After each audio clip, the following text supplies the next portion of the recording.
Livro Preparação para a Morte, de Santo Afonso de Ligório. Dedicatória.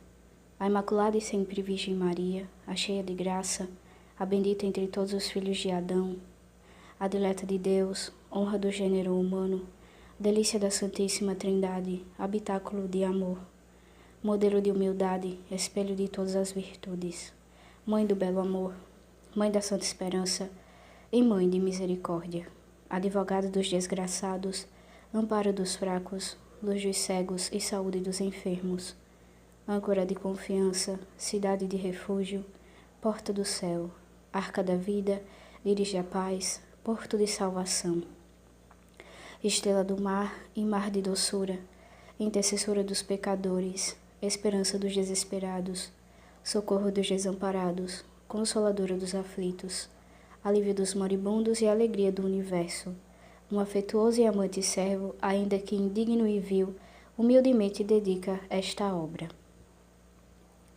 Advertência importante sobre o objetivo desta obra. Pediram-me algumas pessoas que lhes proporcionasse um livro de considerações sobre as verdades eternas e que se destinasse às almas zelosas de sua perfeição e do progresso do caminho da vida espiritual. Outras reclamavam um compêndio de matérias próprias para as prédicas em missões e exercícios espirituais. Para não multiplicar livros, trabalhos e despesas, entendi ser conveniente escrever a obra presente na forma que se vai ler, a fim de que possa servir para ambos os fins. Encontrarão nela os leigos assunto para meditar, por meio de 3 pontos, em que é dividida cada consideração, e como qualquer desses pontos pode servir para uma meditação completa, adicione-lhes afetos e súplicas. Rogo ao leitor que se não enfade ao ver que nestas orações se pede continuamente a graça da perseverança e a do amor de Deus, porque estas são as 2 graças mais necessárias para alcançar a salvação eterna. A graça do amor divino, disse São Francisco de Sales, é aquela que contém em si todos os demais, porque a virtude do amor para com Deus traz consigo todas as outras virtudes. Quem ama a Deus é humilde, casto, obediente, mortificado. Possui, enfim, as virtudes todas. Por isso, dizia Santo Agostinho, ama a Deus e faz o que quiseres, pois aquele que ama a Deus evitará todo transe ofendê-lo e só procurará agradar-lhe em tudo. Quanto à graça da perseverança, é por meio dela que se alcança a salvação eterna. Disse São Bernardo que o céu foi prometido aos que começam a viver santamente, mas que não é dado senão aos que perseveram até o fim. Ora, a graça da perseverança, segundo ensinam os santos padres, só se concede àqueles que a pedem. Portanto, afirma São Tomás, requer-se contínua oração para entrar na glória, segundo disse antes nosso Salvador. Convém orar sempre e não desfalecer. Tal é a causa porque muitos pecadores, ainda que hajam sido perdoados, não perseveram na graça de Deus. Alcançam o perdão, mas se esquecem de pedir a Deus a perseverança, principalmente no tempo das tentações, e recaem miseravelmente. Ainda que o dom da perseverança seja inteiramente gratuito e não o possamos merecer por nossas obras, podemos, todavia, diz o Padre Soares, obtê-lo infalivelmente pela oração, segundo já havia dito Santo Agostinho. Esta necessidade da oração demonstraremos desenvolvidamente em outro opúsculo que em breve publicaremos, intitulado A Oração. O grande meio, obra essa, que apesar de breve e, portanto, de baixo custo, é fruto de largo trabalho e, no meu pensar, utilíssima para todos. Atrevo-me assim a assegurar que entre todos os livros espirituais não há, nem pode haver nenhum mais útil nem mais necessário para alcançar a salvação eterna do que esse que trata da oração. A fim de que as presentes considerações possam servir para a pregação dos sacerdotes, que têm poucos livros ou que não dispõem de tempo para os ler, acrescentei-lhes alguns textos da Escritura e passagens dos Santos Padres. Estas citações, ainda que breves, encerram um elevado conceito, como convém a pregação da Palavra de Deus. É de observar que os 3 pontos de cada consideração formam um sermão completo. Por isso, procurei recolher em muitos autores os afetos que me pareceram mais próprios para mover o ânimo, expondo-os com variedade e concisão, a fim de que o leitor escolha aqueles que mais lhe agradem e os desenvolva à sua vontade. Seja tudo para a glória de Deus. Viva Jesus, nosso amor, e Maria, nossa esperança. Consideração primeira. Retrato de um homem que acaba de expirar. És pó e em pó te hás de tornar. Gênesis, capítulo 3, versículo 9. Ponto 1.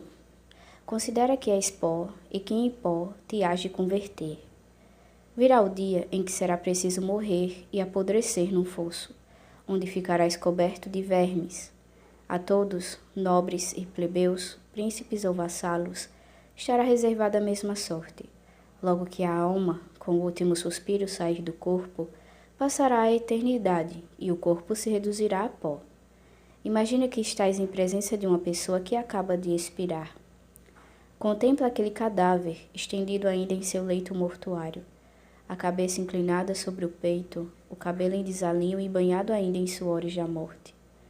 Os olhos encovados, as faces descarnadas, o rosto acinzentado, os lábios e a língua cor de chumbo, hirto e pesado o corpo. Treme e palidece quem o vê. Quantas pessoas, à vista de um parente ou amigo morto, mudaram de vida e abandonaram o mundo. É ainda mais horrível o aspecto do cadáver quando começa a corromper-se. Nem um dia se passou após o falecimento daquele jovem e já se percebeu o mau cheiro. É preciso abrir as janelas e queimar incenso. É mister que prontamente levem o defunto à igreja ou ao cemitério e o entreguem à terra para que não infeccione toda a casa.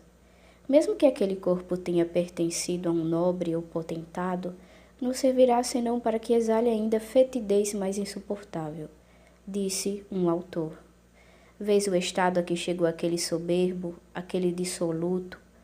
Ainda há pouco via-se acolhido e cortejado pela sociedade. Agora tornou-se o horror e o espanto de quem o contempla. Os parentes apressam-se a afastá-lo da casa e pagam os coveiros para que o encerrem em um esquife e lhe deem sepultura.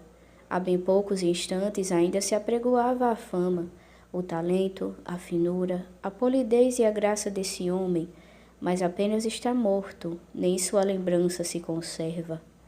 Ao ouvir a notícia de sua morte, limitam-se uns ao dizer que era um homem honrado, outros que deixou à família grande riqueza.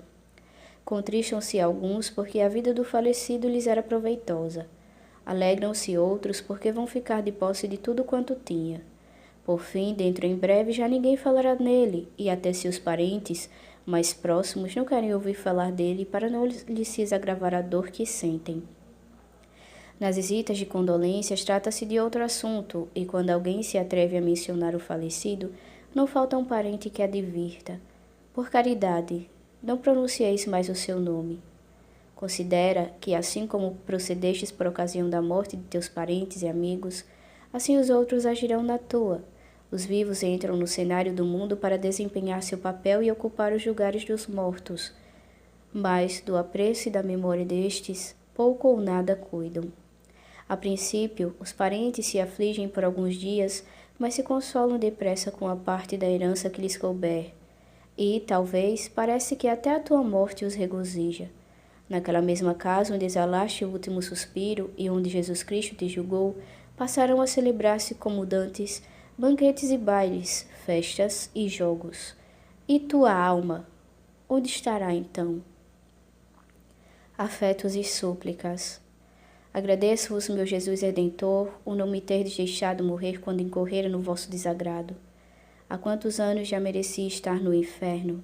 Se eu tivesse morrido naquele dia, naquela noite, que teria sido de mim por toda a eternidade? Senhor, dou-vos graças por esse benefício. Aceito minha morte em satisfação de meus pecados, e aceito-a tal qual me quiserdes enviar. Mas já que haveis esperado até esta hora, esperai mais um pouco ainda. Dai-me tempo de chorar as ofensas que vos fiz, antes que chegue o dia em que tereis de julgar-me. Não quero resistir, por mais tempo, ao vosso chamado. Talvez estas palavras que acabo de ler sejam para mim vosso último convite. Confesso que não mereço misericórdia. Tantas vezes me tendes perdoado, e eu, ingrato, tornei a vos ofender. Senhor, já que não saibeis desprezar nenhum coração que se humilha e se arrepende, eis aqui um traidor que, arrependido, recorre a vós. Por piedade, não me repilais de vossa presença. Vós mesmo disseste: aquele que vem a mim não o desprezarei. É verdade que vos ofendi mais que os outros, porque mais que os outros fui favorecido por vossa luz e vossa graça. mas anima-me o sangue que por mim derramastes, e me fez esperar o perdão se me arrepender sinceramente. Sim, sumo bem de minha alma, arrependo-me de todo o coração de vos ter desprezado. Perdoai-me e concedei-me a graça de vos amar para o futuro. Baixa de ofensas. Não quero, meu Jesus, empregar o resto de minha vida em injuriar-vos. Quero unicamente empregá-lo em chorar, sem cessar, os ultrajes que vos fiz, e em amar-vos de todo o coração. Ó Deus, digno de amor infinito, ó Maria, minha esperança, rogai a Jesus por mim. Ponto 2. Cristão, para compreenderes melhor o que és, disse São João Crisóstomo, aproxima-te de um sepulcro, contempla o pó, a cinza e os vermes e chora.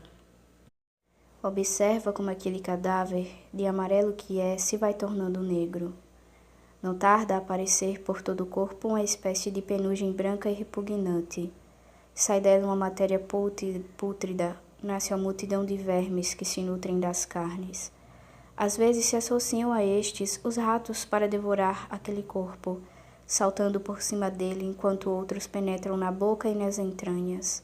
Caem a pedaços as faces, os lábios e o cabelo. Descarna-se o peito e em seguida os braços e as pernas. Quando as carnes estiverem todas consumidas, os vermes passam a se devorar uns aos outros, e de todo aquele corpo só resta afinal um esqueleto fétido que com o tempo se desfaz, desarticulando-se os ossos e separando-se a cabeça do tronco. Reduzido como a miúda palha que o vento leva para fora da eira no tempo de estio, isto é o homem, um pouco de pó que o vento dispersa. Quando está agora aquele cavalheiro, a quem chamavam alma e encanto da conversação, entre seu quarto, já não está ali. Visita o seu leito, foi dado a outro. Procura suas roupas, suas armas, outros já se apoderaram de tudo. Se quiseres vê-lo acercado daquela cova onde jaz em podridão e com a alçada descarnada. Ó meu Deus, a que estado ficou reduzido esse corpo alimentado com tanto mimo, vestido com tanta gala, cercado de tantos amigos? Ó santos, como haveis sido prudentes, pelo amor de Deus! Fim único que amastes neste mundo, soubestes mortificar a vossa carne. Agora, os vossos ossos, como preciosas relíquias, são venerados e conservados em urnas de ouro, e vossas belas almas gozam de Deus, esperando o dia final para se unir a vossos corpos gloriosos, que serão companheiros e partícipes da glória sem fim, como o foram da cruz durante a vida. Este é o verdadeiro amor ao corpo mortal, fazê-lo suportar trabalhos, a fim de que seja feliz eternamente, e negar-lhe todo o prazer que o possa lançar para sempre na desdita. Afetos e súplicas. Eis aqui, meu Deus, a que se reduzirá também este meu corpo, por meio do qual tanto vos tenho ofendido, presa dos vermes e da podridão. Mas não me aflijo, Senhor, antes me regozijo de assim se tenha que corromper e consumir-se esta carne que me fez perder a voz, meu sumo bem. O que me contrista é ter-vos causado tanto desgosto, indo à procura de míseros prazeres. Não quero, porém, desconfiar da vossa misericórdia. Vós esperastes por mim para me perdoar, e quereis perdoar-me se me arrependo. Sim, arrependo-me, ó bondade infinita de todo o meu coração de vos ter desprezado. Direi com Santa Catarina de Gênova: meu Jesus, nunca mais pecarei, nunca mais pecarei. Não quero abusar por mais tempo da vossa paciência. Não quero esperar meu amor crucificado para vos abraçar quando me fordes apresentado pelo confessor na hora da morte. Desde já vos abraço, desde já vos recomendo minha alma, como esta minha alma tem passado tantos anos sem amar-vos. Dai-me luz e força para que vos ame no resto de minha vida. Não esperarei, não, para amar-vos, até que se aproxime a hora derradeira. Desde já vos abraço, estreito ao coração, e prometo jamais vos abandonar. Ó Virgem Santíssima, uni-me a Jesus Cristo, alcançando minha graça de não o perder nunca. Ponto 3. Neste quadro da morte, caro irmão, reconhece-te a ti mesmo e considera o que virás de ser um dia. Recorda-te que és pó e em pó te converterás. Pensa que dentro de poucos dias, quiçá dentro de alguns meses ou dias, não serás mais que vermes e podridão. Este pensamento fez de Jó um grande santo. À podridão eu disse, tu és meu pai, aos vermes, sois minha mãe e minha irmã. Tudo se há de acabar, e se perderes tua alma na morte, tudo estará perdido para ti. Considera-te desde já como morto, disse São Lourenço Justiniano, pois sabes que necessariamente hás de morrer. Se já estivesses morto, que não desejarias ter feito por Deus? Portanto, agora que vives, pensa que algum dia cairás morto. Disse São Boaventura que o piloto, para governar o navio, se coloca na extremidade traseira do mesmo. Assim, o homem, para levar a vida boa e santa, deve imaginar sempre o que será dele na hora da morte. Por isso, exclama São Bernardo, considera os pecados de tua mocidade e cora. Considera os pecados da idade viril e chora. Considera as desordens da vida presente e estremece, e apressa-te em remediá-la prontamente. São Camilo de Leles, ao aproximar-se de alguma sepultura, fazia estas reflexões. Se estes mortos voltassem ao mundo, que não fariam pela vida eterna? E eu, que disponho de tempo, que faço eu por minha alma? Este santo pensava assim por humildade, mas tu, querido irmão, talvez com razão receis ser considerada aquela figueira sem fruto, da qual disse o Senhor: 3 anos já que venho a buscar frutas a esta figueira e não os achei. Tu, que há mais de 3 anos estás nesse mundo, quais os frutos que tens produzido? Considera, disse São Bernardo, que o Senhor não procura somente flores, mas quer frutos, isto é, não se contenta com bons propósitos e desejos, mas exige a prática de obras santas. É preciso, pois, que saibas aproveitar o tempo que Deus, em sua misericórdia, te concede, e não esperes com a prática do bem até que seja tarde, no instante solene quando te diz: vamos, chegou o momento de deixar este mundo, depressa, o que está feito, está feito. Afetos e súplicas. Aqui me tendes, Senhor, sou aquela árvore que há muitos anos merecia ouvir de vós estas palavras.